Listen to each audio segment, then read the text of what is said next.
Olá, bem-vindos à nossa série de podcasts sobre a ditadura militar. Eu me chamo Eduardo Bianchi.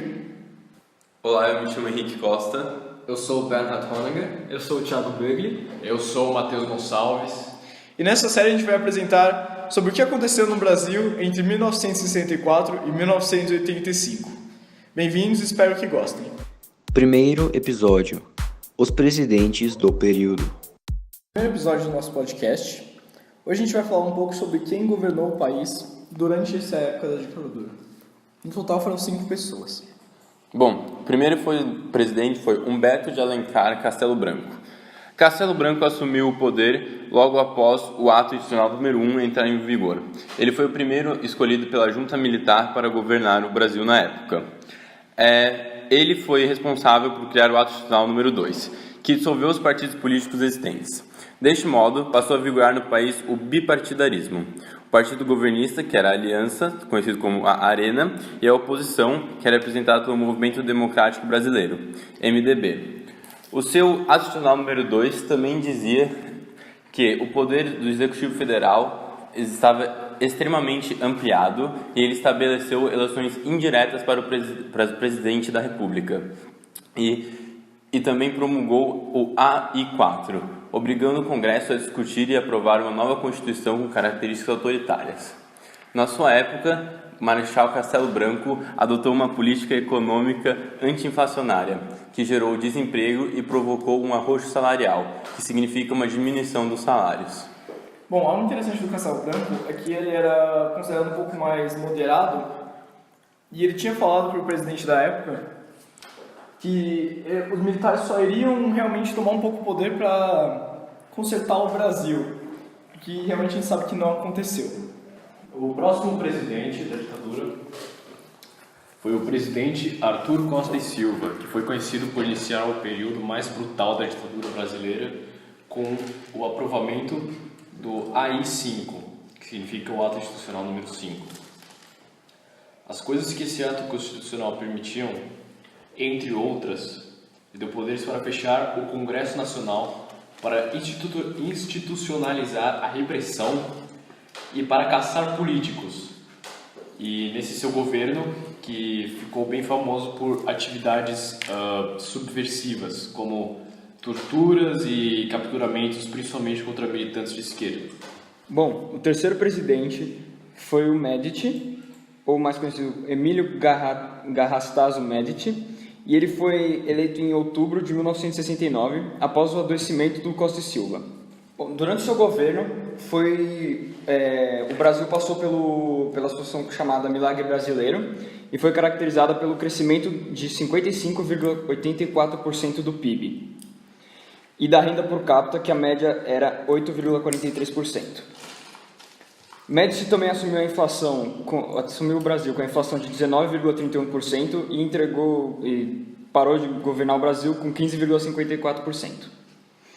No seu governo, também houveram os projetos como o Plano de Integração Nacional, que permitiu a construção das rodovias Transamazônica e a Ponte Rio-Niterói, entre outros grandes incentivos fiscais à indústria e à agricultura.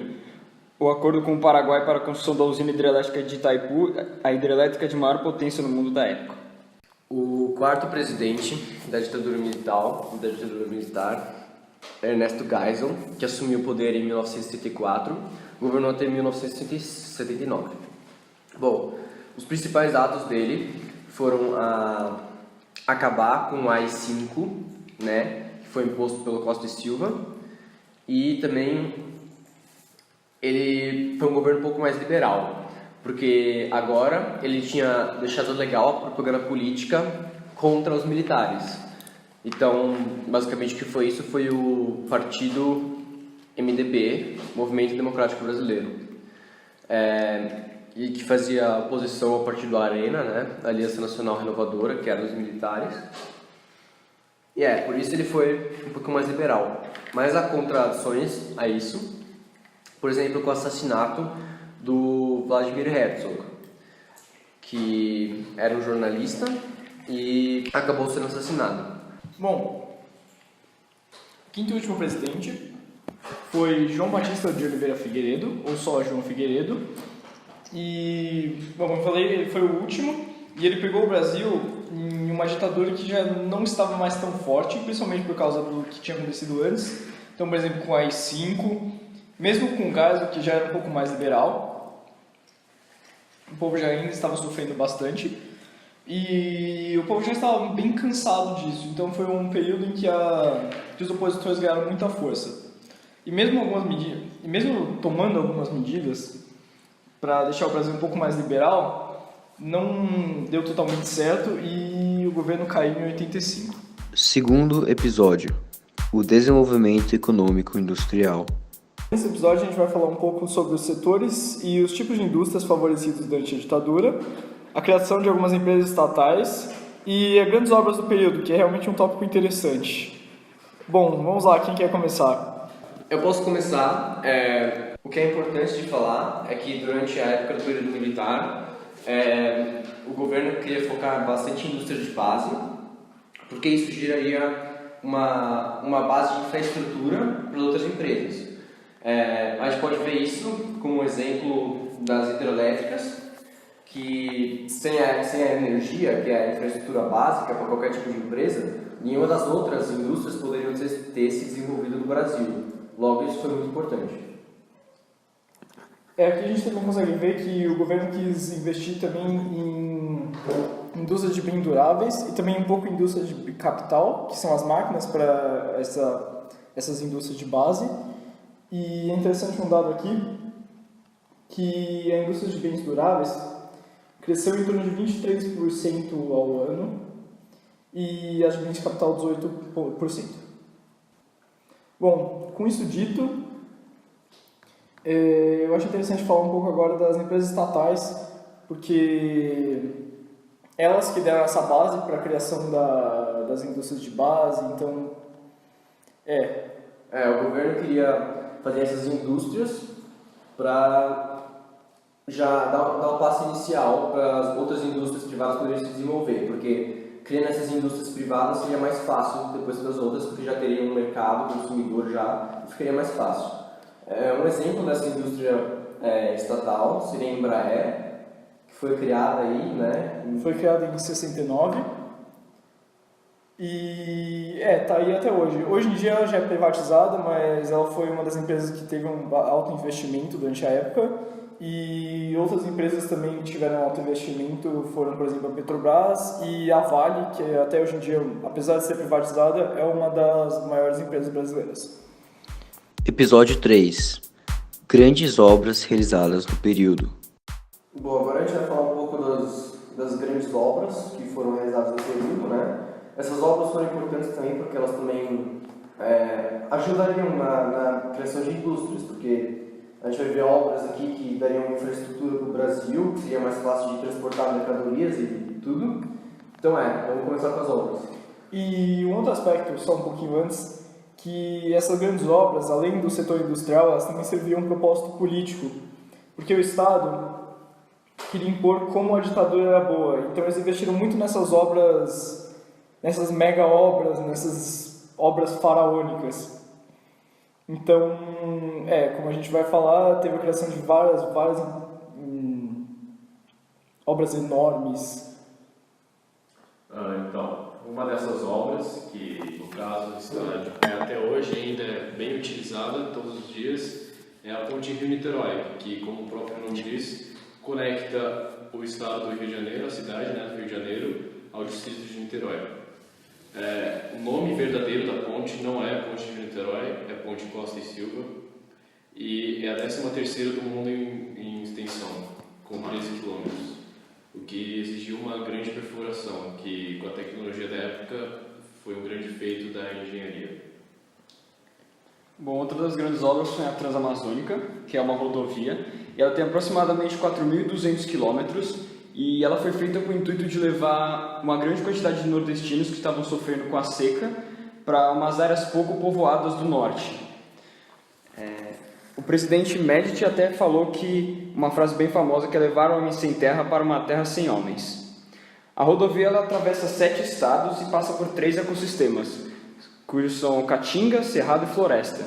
Mas ela custou em torno da vida de 8.000 índios segundo a Comissão Nacional da Verdade. Outras mega obras foram como jatos hidrelétricas. Duas são as principais que foram construídas no período. A primeira foi de Tucuruí, que foi planejada no governo do João Figueiredo, e é uma mega de uma hidrelétrica, produz 8.000 megawatts por hora. E interessante também é que ela está localizada no estado do Amazonas, que também pode ser visto como um jeito de também levar a infraestrutura para dentro do Brasil e não só no litoral.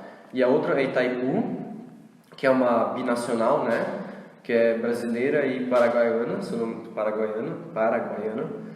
E apesar de ser dividido a energia que é produzida lá entre os dois países, ainda faz parte de 15% de toda a energia usada no Brasil. Bom, agora a última obra aqui que a gente vai falar é a central nuclear Brilhante Álvaro Alberto, mais conhecido como a usina nuclear de Angra dos Reis. E ela foi construída também no período da ditadura e é formada pelos conjuntos Angra 1, Angra 2 e Angra 3. A 3 ainda está em construção. Então, é interessante ver aqui que o governo não só estava investido em tecnologias relativamente já conhecidas, mas também pensando um pouco no futuro. Então, para um país como o Brasil, na década de 60, 70, é interessante ver que a gente já estava começando a investir em coisas além do que era normalmente conhecido. Episódio 4. O milagre econômico. Nesse episódio do podcast, vamos falar sobre o milagre econômico brasileiro, que ocorreu de 1967 até 1973. Nesse período, ocorreram várias alterações na economia, incluindo PIB, inflação e concentração de renda, que também foram as áreas bem afetadas. O PIB cresceu de praticamente 10% a 14% nesse período de 67 a 73, e a inflação também subiu de 20% a 35%, o que contribuiu para o aumento da desigualdade e também serviu como palco para a construção da atual desigualdade social brasileira e da divisão de renda injusta. O milagre econômico é um período bem interessante agora da ditadura, que ele vai desde os anos de chumbo do Costa e Silva até o governo de Médici. E o objetivo, como foi no resto da ditadura também, foi aumentar o PIB do Brasil, o que era considerado para os militares consertar o Brasil, e diminuir a inflação do que estava sendo.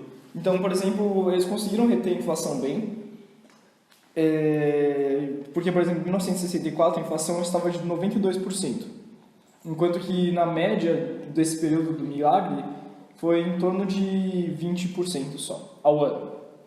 Porém, isso veio ao alto custo de aumentar a dívida externa em praticamente 10 bilhões de dólares, em torno de 10 bilhões de dólares, e isso afetou realmente muito o Brasil, porque a dívida externa já estava muito alta, por causa do governo de JK e também do Dutra. E isso realmente contribuiu para a não felicidade das pessoas, que agora não conseguiam comprar, por exemplo, um pão de manhã e de tarde pelo mesmo preço. Uma coisa interessante de falar também do milagre econômico é que em 67 foi instituída a nova moeda brasileira, que seria o Cruzeiro Novo. E a inflação era tão alta que depois, em 1970, eles tiveram que trocar a moeda de novo. E voltou para o antigo nome Cruzeiros, mas era como se fosse uma nova moeda totalmente diferente para tentar diminuir a inflação. Isso prova que a inflação era muito grande e que, um pouquinho depois, o milagre econômico até conseguiu dar uma diminuída nessa inflação. Porém, o milagre econômico não foi só pontos negativos, não foi só a inflação que aconteceu. Teve também um alto aumento do PIB, o que gerou também um pouco de melhora na vida das pessoas. Mas o que é realmente isso na prática? Na prática foram instituídas várias medidas que ajudavam empresas estatais, empresas em geral, a ganhar dinheiro. Algumas empresas estatais da época que foram incentivadas foram, por exemplo, as indústrias de petróleo, as indústrias de bens de consumo e as de bens de capital, máquinas em geral. Bom, teve movimentos que antecederam o milagre econômico. Então, o milagre econômico já era uma ideia de ser implantado, mas ele não podia ser implantado direto. Então, algumas outras políticas econômicas vieram antes para dar origem ao milagre econômico, como, por exemplo, a política fiscal do PAEG. PAEG, que é Programa de Ação Econômica do Governo. Bom, essa foi a primeira política econômica implantada pelos militares, que era a ideia de reduzir os gastos e arrecadação maior, para conseguir ter fundo suficiente para o milagre econômico. Instituiu-se também o controle de preços através de um órgão, que era o CIP, que é a Comissão Interministerial de Preços. Bom, os objetivos do CIP eram tabelar os preços, não só preços de órgãos públicos, como também órgãos privados. Então, os preços de juros, como cartões de crédito, tarifas ou até mesmo lucros industriais, eram todos tabelados. Os juros cobrados pelos bancos também eram controlados pelo Banco Geral Brasileiro. E teve uma política de desvalorização cambial a partir de 68, evitando que a inflação causasse defasagem cambial e prejudicasse a balança comercial. Essa foi a última ação política antes do milagre econômico. Episódio 5. Reforma agrária. Uma coisa muito importante também era a reforma agrária. No começo de março começaram as discussões no governo sobre a implantação da reforma agrária. Só que como a ditadura começou no final de março e no começo de abril, eles perderam esse foco e começaram a focar mais na ditadura militar, ao invés de focar na reforma agrária, que acabou não sendo implantada nesse período. Porém, logo no início da ditadura, foi aprovada uma lei sobre o Estatuto da Terra, e esse foi o primeiro documento oficial sobre a reforma agrária no Brasil. Também foram criados o IBRA e o INDA, o Instituto Brasileiro de Reforma Agrária e o Instituto Nacional de Desenvolvimento Agrário, que substituíram o SUPRA, que era um plano da reforma agrária antes da ditadura militar, e porém nunca foi aplicado. Mas, novamente, não funcionou esses dois planos, e ao invés de alavancar a reforma, eles pioraram a situação, porque eles incentivaram as culturas de exportação, como a soja, e a mecanização do processo produtivo. Bom, após esse período, foram criados diversos programas de ação regional, que era para aplicar a reforma agrária em apenas algumas regiões do Brasil, que foram chamados de projetos de colonização, como, por exemplo, o PIN, Programa de Integração Regional. A essa altura, o Estatuto da Terra servia apenas para tratar das questões referentes à política agrícola, enquanto que a questão da reforma agrária e do modelo fundiário brasileiro permaneciam praticamente como no século XVI. Episódio 6. Oposição. Em abril de 1983, começou o maior movimento contra a ditadura, conhecido como as Diretas Já. O movimento durou de 1983 até o final da ditadura. O movimento consistia em várias manifestações pelo país que reivindicavam o restabelecimento das eleições diretas para presidente da República, que haviam sido substituídos por um pleito indireto no Congresso Nacional durante o regime militar. A campanha ganhou as ruas na época e reuniu milhares de pessoas, incluindo pessoas muito famosas da época, como jogadores de futebol, como Tostão, Reinaldo, Sócrates e Casagrande, que formavam uma grande parte da manifestação no Corinthians e, por serem pessoas famosas, traziam várias pessoas para o seu lado. Também na parte da música existiram vários músicos, mais músicos da MPB, Música Popular Brasileira, que consistiam e faziam parte das Diretas Já, como Caetano Veloso e Gilberto Gil, ambos que tinham sido exilados no passado devido às suas músicas e apresentações, e várias músicas que deixavam subentender críticas à ditadura militar. Bom, o movimento das Diretas Já acabou gerando uma emenda. Essa emenda necessitava que 2/3 dos votos dos parlamentares sejam a favor da volta da eleição direta para presidente. Portanto, votaram a seu favor 298 parlamentares e 65 foram contra e 3 se abstiveram. Porém, isso não conseguiu ainda acabar com a votação indireta. 112 não compareceram à votação. Assim, por 22 votos, os brasileiros tiveram adiado o sonho de ter de volta a eleição direta para presidente. Os 112 que se absteram foram mais por medo de perseguições políticas. Episódio 7. As Superintendências e a Comissão da Verdade. Durante a época da ditadura, um outro plano implantado foi o plano das superintendências, como Sudã, Sudeco e Sudene. Porém, esses planos nunca chegaram a dar certo. Esses planos tinham como objetivo de reduzir as desigualdades sociais em certas regiões do Brasil, como a Amazônia, o Centro-Oeste, o Nordeste. Porém, graças à corrupção, esses planos nunca saíram do papel e, recentemente, os planos foram extintos. Nos dias de hoje, existe a CNV, Comissão Nacional da Verdade. Essa comissão começou a investigar as graves violações de direitos humanos cometidos normalmente durante a época da ditadura militar no Brasil. Essa comissão é composta de 7 membros: Cláudio Fonteles, Gilson Dipp, José Carlos Dias, José Paulo Cavalcante Filho, Maria Rita Kel, Paulo Sérgio Pinheiro, Rosa Maria Cardoso da Cunha. Essa comissão tem como principal objetivo revelar os crimes realizados durante a ditadura militar que não foram ainda descobertos ou que não foram assumidos pelo governo.